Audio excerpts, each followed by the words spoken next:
Hello, everybody. I'm Griete Koker from SafeShops.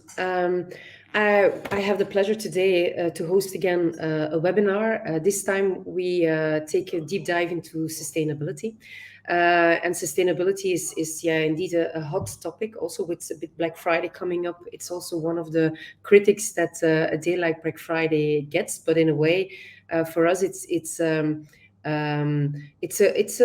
landscape of opportunities, we think, where we as a web shop sector or e-commerce sector are already doing our best, but can still evolve towards a more sustainable way of working.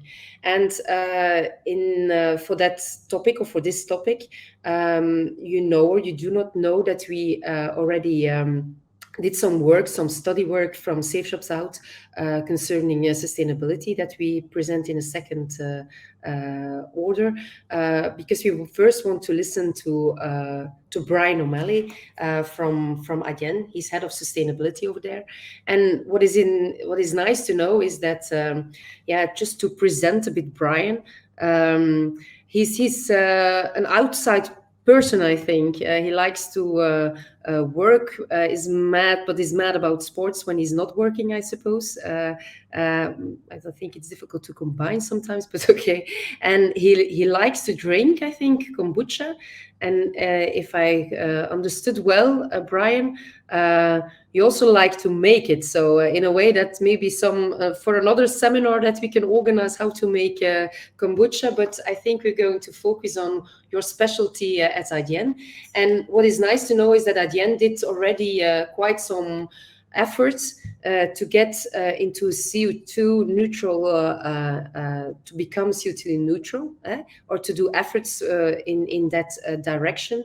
And it's maybe a different presentation that what you expect from Adyen, but Adyen is going to talk about really the way of working and how they want to stimulate you as a web shop to be sustainable as well. So their mission to get more sustainable is a mission that they want to with what they want to inspire you as a web shop as well. So maybe just one practical slide that I want to share with you is that it will take about 90 minutes max normally. If you have a question, just use the chat or the question bar. What we do is we gather the questions after the session of Brian, and I will ask them and try to make it a bit interactive with you guys. The recording will be shared afterwards as well, so it's maybe nice to share it with other colleagues if the message that we bring you will be inspiring. And that's I'm sure of that Brian will inspire you. So I leave the word to Brian. I think he still has to share his slides, but he will take over now, and during the next half hour, you will learn a lot, I'm sure of. Thank you very much, Griet. Can you see the slides now? Yes, you just have to put them on maximum volume. Yeah, there they are. Perfect. Okay.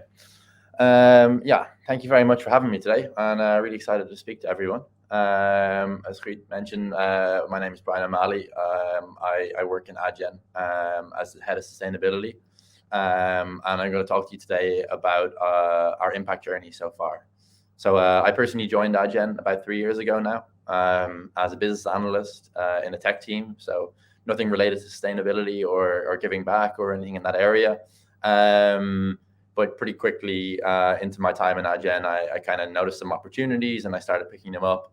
I think kind of part of my story is also part of our Adyen's impact story as well. So hopefully we'll be able to share some of those insights along the way. Firstly, just a little bit about Adyen. For those of you who don't know what Adyen does or who we are, we're actually a Dutch company formed in 2006 here in Amsterdam. But we're a tech company redefining payments. So we really wanted to disrupt the payment market and create a whole new force and a new way of working within the payments area. So we created a worldwide payments platform, basically end-to-end infrastructure connecting directly to payment methods, Visa, MasterCard, PayPal, you name it. Also across your local markets, thinking like Bank Contact, Ideal, etc. We provide our services across point of sale, so in stores, mobile and online. We acquire transactions. We also issue some cards as well for some merchants recently using our banking license in Europe. And yeah, basically we work to help our merchants. That's always what we do, to build and to help our merchants to accept payments and to basically increase their revenue as well. So here's just a kind of a quick sample of some of the merchants that we have in Belgium that you might be familiar with. You can see it ranges from global merchants such as AB InBev, Pizza Hut, right the way down to more Belgian specific merchants such as Casidomi you see here. So this is always one of my fun slides. You can always no matter who people know who Adyen are or not, you can always relate to companies like this. But what we're here today to talk about obviously is impact and how we built our journey within Adyen. So first of all, I just want to quickly talk kind of about how we built our license to operate. And this is kind of how we began in Adyen. We began the journey probably about 2.5 years ago. And we really didn't have anything in place at that time. We had a couple of random initiatives that people had done, but really we were focusing on the Uber growth of the company. But then we decided, okay, it's now time for us to start. It's now time for us to start giving back. But we didn't want to immediately start, shouting from the rooftops about what we were doing, because we felt that there were certain things we needed to do to give us the right to start talking externally. So basically, we wanted to define our place in society.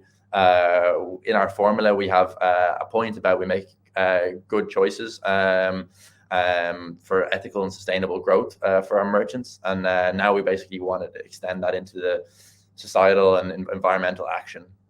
So we kind of looked at 3 different areas to begin with. We looked at local initiatives, footprint, and then into impact. So they were the 3 areas that we decided to kind of focus on from the beginning, start with small building blocks, and then move to a point where, today where we're really growing them and we're becoming prouder and prouder by the day of what we're doing.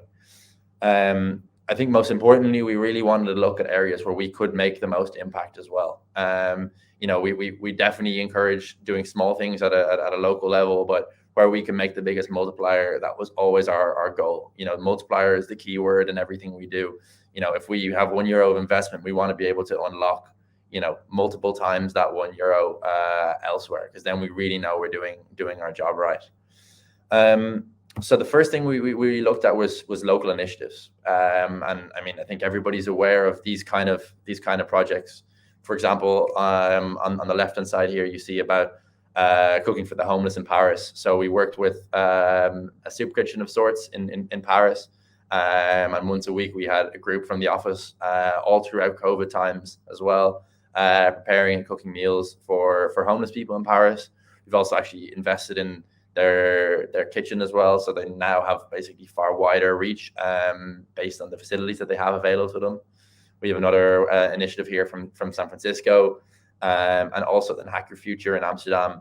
I think it's a really cool initiative that we worked at. We said, well, we are a tech company. We've got a lot of developers, a lot of really technical people within the company.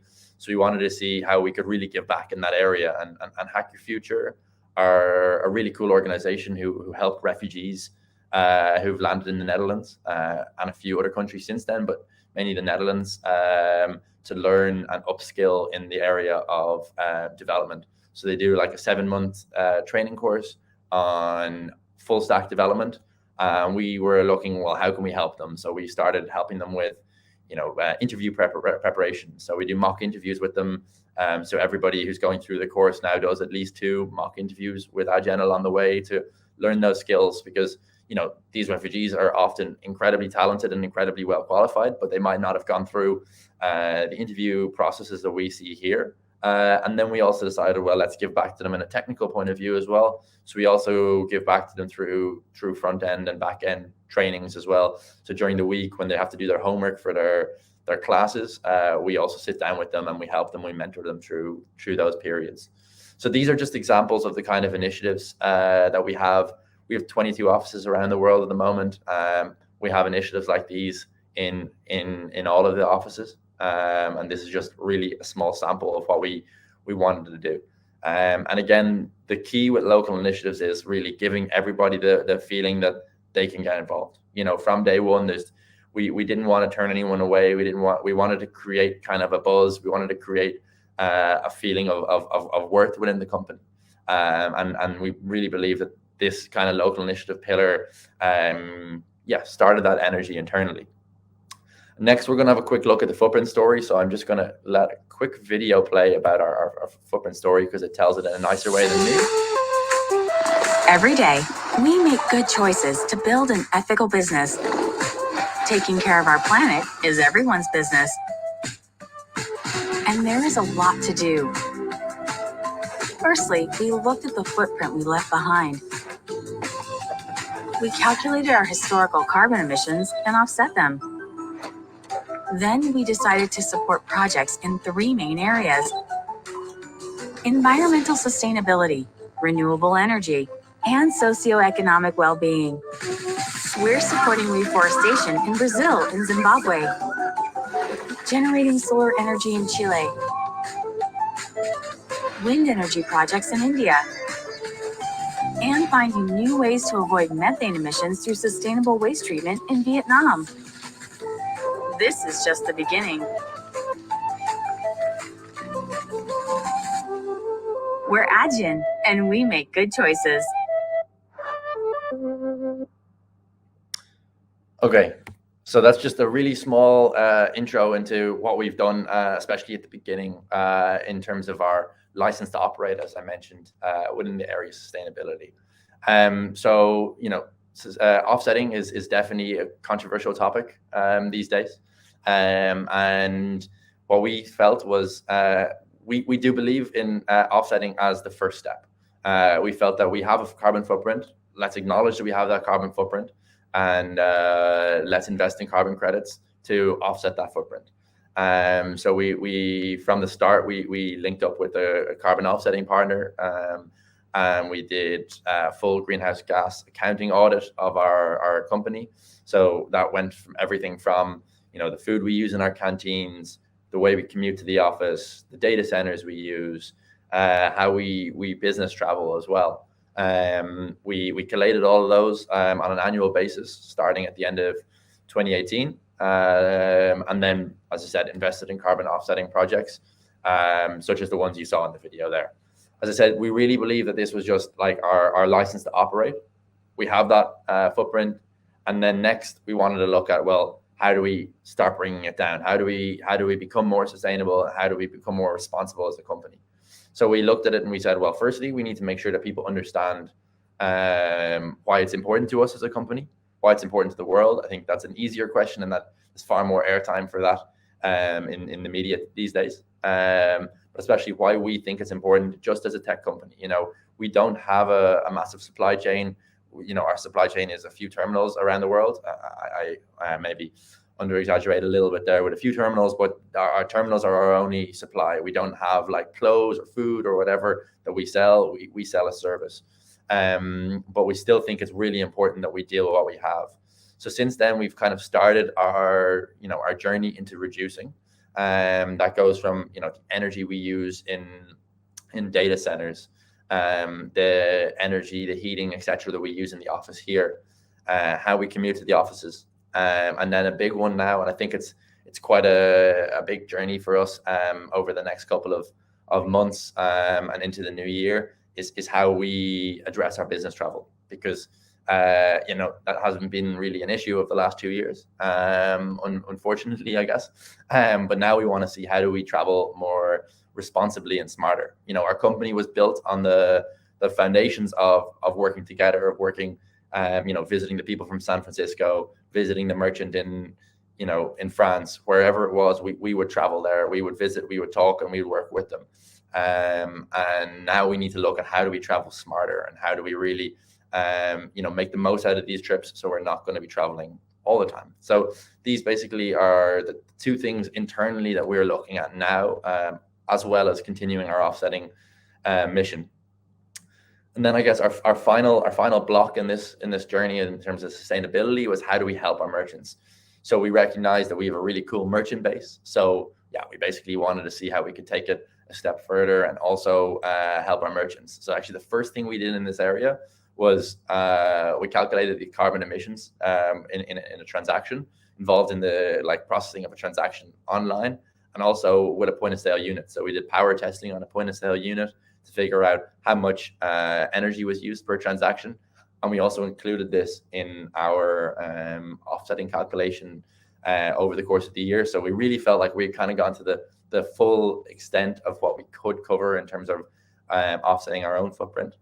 And I think from there, then we wanted to see, well, how can we join forces with our merchants? So this is a quote from our CFO at the start of this year. How can we generate positive environmental impact at scale? And I think really at scale is the key point here. This is referring back to my multiplier point from earlier. How do we really make a big impact and make a difference on the world? So I think you can see everywhere today, and doing good is becoming more and more important by the day. You look at COP26 last week. You look at global inequality rising around the world. There's so many issues in the world today, and how as a company can you put that close to your core mission? We are a payments company and we are a financial services company, but we also want to be able to help in that area as well, because we do have a huge impact. So we looked at kind of our merchant base, and we recognized, well, we have a really cool merchant base. And that's one thing that I also reflected on earlier with the cool screen with all the grids of who we work with. How can we help all these merchants to do better? Because if we can make one small change on our side that can be used by multiple merchants, then we're really hitting that multiplier effect we spoke of. So we kind of looked at a few customer trends in the market today. And yeah, you can see them here. So I think these should be pretty recognizable to everyone, really. But customers are really believing that companies also have a part to play now, that they should be positively impacting society. They feel they're more connected to companies that care about the issues that they do too. So, I mean, lots more people are picking their brands based on what the companies do outside of their day-to-day business and what they can really do for social good. They're changing their buying habits, and they're really sending their money to places where they want it to be spent. And they like to feel like they're doing good while they're shopping. The time of fast fashion is definitely being questioned more and more, and hopefully the ethics around fast fashion will be challenged and pushed in the right direction. So we felt, well, how could we use our technology to make a positive and environmental impact? How can we help our merchants in that transition and to make them more popular to the customers of today? So we felt, well, let's leverage our expertise within the payments industry as an innovative leader. So let's really come up with the products and the features that our merchants wanted to build. We'll use our network. As I mentioned, we've got such a vast network of merchants, but we also have a vast network of partners, and we work across the world. As I said, we've got 22 offices around the world. How do we really, capitalize on all of these different opportunities? And most importantly, we have a really strong tech stack, and that's something we're really proud of as a business. It's what allows us to process our hundreds of millions of payments. And now, how can we do that? How can we use that and leverage that to do good elsewhere? We also think it strengthens your bond between you as a company and your shopper. So that's really what the core to everything we did. So I guess after all that, how does it work? So that's where we built Adyen Impact. So Adyen Impact basically is our merchant-facing tool that we offer to merchants, and we kind of built it on 4 key, pillars, if you like, that we want to be consistent across everything we offer. So we wanted to make sure it was a frictionless experience. So we didn't want to affect people's bookkeeping or reconciliation. We didn't want to have their finance teams being involved in this area. We wanted to work with trustworthy partners. So make sure that the best charities, the most outstanding charities and carbon credit providers are being used, so that there's never really questions about, oh, as a shopper, do I want to give my money there, yes or no? Transparency, again, you want to make sure that the money you donated is going to the right cause. You don't want a chip of that going to someone else, be it Adyen, be it Visa, be it whoever, along the way. So we wanted to make sure that we could get 100% of the fee or of the donation, etc., to go to the projects. And then finally, we wanted to make it as easy as possible. So we wanted to make sure there was as little development work required, because we know that basically, no matter who you are, what company you are, dev resources are scarce. So we wanted to see how we could make something as simple as possible, with as limited, or even if possible, no integration work. So the first feature we built was called Giving. And Giving basically helps your customers seamlessly donate to your preferred charity at checkout. So essentially how it works is, you as a merchant, you come to Adyen with a charity. You've partnered up with a charity, or maybe you look to Adyen and you see which charities we already have on board, and then you basically include that in your whole checkout flow. So here's a quick example of how it looks like in our checkout flow. So for example, you've purchased your goods, you've clicked the pay button, and then afterwards you get the pop-up which says, you've successfully received your order, but now would you like to donate to a charity, with a little bit of information about the charity. You've got the options. Do you want to donate 5, 10, 15 euro?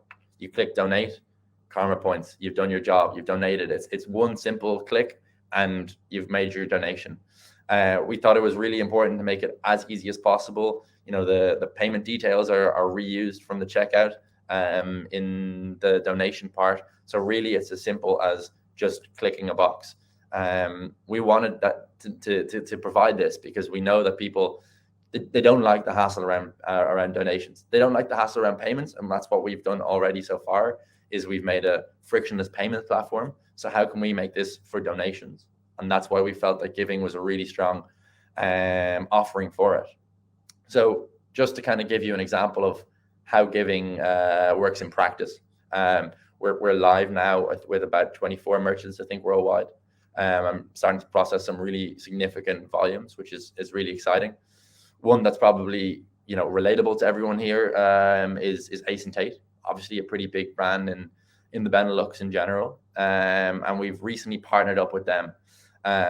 They work with Trees for All, who are a really cool charity. I think it's pretty self-explanatory what they do. But yeah, Ace and Tate are a really forward-looking company. They recognize that everything they do and everything that we do in general has an impact on the planet, and they want to drive positive change and encourage others to also do the same.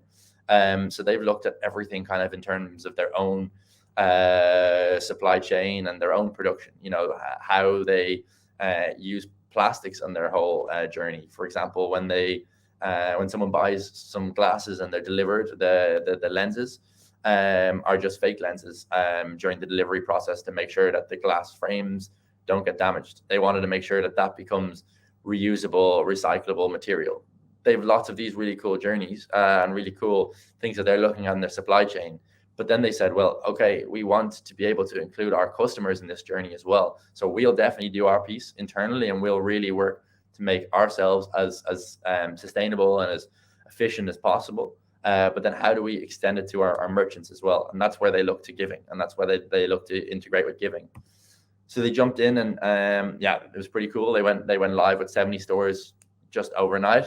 Adyen Giving on the terminals in all of those stores, and now they're also extending it to their e-commerce platform. We're seeing nearly 13% of all shoppers are donating in the store, and as I said, the money is going towards planting trees. And I think it's really impressive and interesting to see how Ace and Tate are kind of taking their customers by the hand and walking them through the journey with them, educating them about how important it is for them and what they're doing, and how customers also can learn in the store. And it also gives them an opportunity to engage with the customer, to speak more to them rather than just being in a pure sales situation. They get to really talk to them about an issue and relate to customers. And then, as I said, along the way, we wanted to make sure that the fee goes 100% to the charities as well. So if there's a donation made, that donation will go directly to Trees for All in 100% of its amount. And Adyen are the ones who actually cover the fees incurred along the way in terms of the payment costs. So it's free to use. Then I guess our other feature within the impact area is Restore. And this was what we looked at. It's similar to Giving in that it's another feature that lives in the checkout process. And it's an opportunity for customers to reduce the carbon footprint or the carbon impact of their purchase with a simple contribution. So how does this one work? Again, it's slightly different to the Giving flow, but basically during the checkout process, you get two options as a merchant. You can basically look up the delivery carbon footprint or the whole product life cycle of goods. So in this case here, you're looking at a polo t-shirt and a set of headphones that are in your basket. You'll then basically send a look to Adyen to figure out how much does it cost to offset these goods. You get this tick box in your customer flow then. It's something you probably have seen before, maybe when you're booking a flight or whatever. You click it, you add it onto the checkout basket, and you complete the rest of the payment as normal. So it's essentially like choosing another method of delivery. And that's what we really wanted this Restore to be included as. We wanted to make sure that customers understand that there is a carbon footprint to their transaction. And just as they get delivered, we also want them to make it a sustainable and environmentally conscious transaction. So that's why we included it in the flow like this, even more kind of integrated in the flow. It's quite a cheap offset fee in general. So that's how it works. This is for our newer project, a newer product. We're currently live with our pilot merchant, who, again, some of you may be aware of, Casidomi, a Belgian e-commerce supermarket. We really found them to be a really cool pilot to work with. Kind of exactly the company we are looking for. They're just interested in doing anything they can to make the world a better place. They want to make sure that healthy and eco-friendly consumption is possible for everybody. And they were really happy to integrate this into their whole innovation and their journey. And they thought, well, yeah, let's use Restore to kind of engage our customers in a similar way to how Ace and Tate used Giving previously. So we're live with them now since early in the year. They're live across the Benelux where they have their goods delivered. And we're seeing nearly 12% of shoppers donating. So a very similar amount to the Giving example before. And in this case, their offsetting is they've chosen to send them towards reforestation projects. So we work directly with gold standard projects to make sure that we've got really the highest level of carbon credits available. And that's where their offsetting goes to. So I think, yeah, this is a nice little example of a quote of the partnership we had with Casidomi. And we really just enjoyed working with them. We thought it was a really cool opportunity to take the sustainability journey that one step further. Work with a really cool and growing company. And now with Giving and with Restore, we're looking at how do we kind of take it to another level. So I think that's really our next step is how do we expand these products and how do we bring them out to the world and how do we make that multiplier effect that I spoke about earlier? How do we make that really as expansive and as extensive as possible? So yeah, I think that's my story from today. I think I'll pass it back for some questions now. Yes, and there are questions coming up. I'll just take a quick look. It's one from Ruben. What was the reason for using offset projects as a start? Was the power to reduce the carbon footprint not large enough in the beginning? And concerning emission, is it always better to prevent it rather than offsetting it? Yes, I think a very good question in general. I think basically you'll always have at the moment in our kind of area, we'll always have a carbon footprint, and we want to reduce that for sure. But we thought like the easiest, the lowest hanging fruit was to offset it and to acknowledge that we have something, to reduce it. But then I think far more important is the reduction side of things. So as you said, it was just like the lowest hanging fruit getting started was the offsetting. But where you're really going to make the difference, we don't want to put something out into the air if we don't have to. So let's really look at how do we get it lower. And I think for any company out there, if you're small, you can choose which direction you want to go. Yeah, I'm not saying our way was the right way. That was the way we chose. I think either one, once you recognize that reduction is vital, and that's the only way we're going to kind of keep the planet as we see it today, is through reduction. Mm-hmm. Annelies, next to the fact that she finds it quite interesting, or very interesting, I have to say, she also pops up a question. How do you calculate the offset fee? Yeah, so very good question as well. So with the offset fee, they will basically, the merchant will send through an API call to us with a little bit of information in terms of what's in the checkout basket. So that might be, if they're using the full product offset, they'll send through a couple of codes with explaining which of the offset, which products they would like to offset.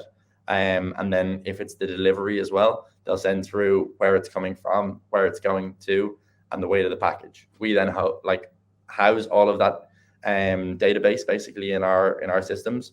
We run it through a calculator and then return it to the merchant. So really the merchant is just sending us through a simple message saying this is what we have, and then we respond with the amount. Mm-hmm.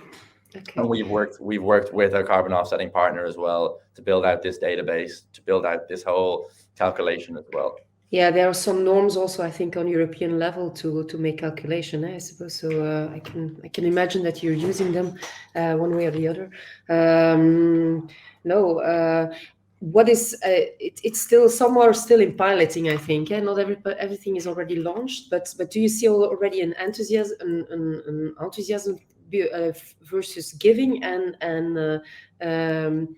the other option of recompensating? Do you see a different attitude of acceptance in merchants, with the merchants? I think that's what really excites me, is that there's interest in both, and it depends on who you speak to.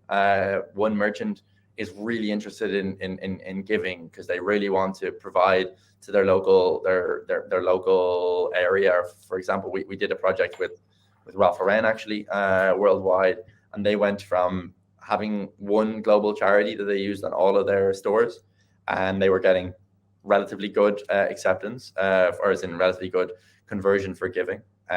They changed it then to local charities based in the markets. Their rate of donations went through the roof, went so much higher. So, someone like them, they really want the giving side of things.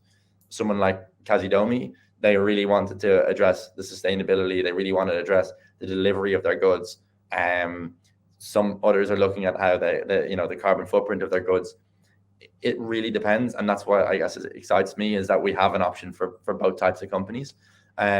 Some companies might even want both. Some companies might want to cover the carbon offsets themselves, so they can say, hey, look at us, we've done our carbon offsetting, we've provided this delivery carbon neutral, we provided these products carbon neutral, which can then link in to an opportunity saying, well, since we've done that, would you like to also give to charity X?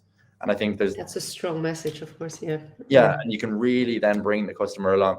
You're not, then you're really taking away a lot of the greenwashing issues that some people might always have, and you're really trying to reassure the customers along the way, hey, we're in this one for good. Yeah, that was a bit my reflex on the giving one. If you say, okay, if you ask a contribution of the consumer, you have to do your homework as well, because otherwise you get, I think, a bit critics, or you can be criticized about the fact of demanding. It's just to reflect how you communicate it as well. I think it's a good opportunity, that possibility is there, and I will confirm it because in the study that I don't know, I don't think there are other questions, but so I will make the switch towards what we are going to present. We did also, to know, Brian, a study towards our not only our but the broad range of merchants and we asked them what they already did or what they expect of doing, of investing in the way of sustainability. sustainability. And so what we saw is CO2 compensation is one of the huge things that they are willing to invest in. So maybe it can confirm your presentation, but it is study-wise, they are ready for it to do it. So in a way, web shops are there. I still have a question of Annelies. How easy is it to bring it live? And is it possible to go live before the hottest week in December? And now you're going to ask me what is the hottest week, Brian, but that's a charity moment here in just before the week before Christmas, where a radio station organized quite an event and collects money versus a good charity thing. Is it still possible to go live for people like Annelies? I'm going to take a look from which shop Annelies is communicating. It's from you guys. Okay, Annelies is asking questions. Is it still possible before the warmste week? It really depends on your setup. With lots of companies, yes, for sure. It depends on your platforms and which internal plugins and partners you use. We would like to say yes, and we would love to start that conversation. If you have the platforms and partners that we have already built for, then 100% yes. Then we can get you going really quickly. It only takes a few days to get up and running. But as I said, it just depends if we've got to that point, because they're both growing products. So, for example, you might use Salesforce Commerce Cloud as your backend tool. If you use that, then you can use Giving, but we don't have it built for Restore yet. But it just depends on which one you're using. So please feel free to reach out to us and ask, because we can definitely investigate it and do our best to get it up. Okay, I suppose that we'll send also the presentation, or maybe not the presentation, but the recording. If there are questions about the presentation of Brian or initiatives that want to be taken, just contact. We will put you in contact with Adyen, of course. So we will try to match you both web shops and you guys to get it done. Thank you for this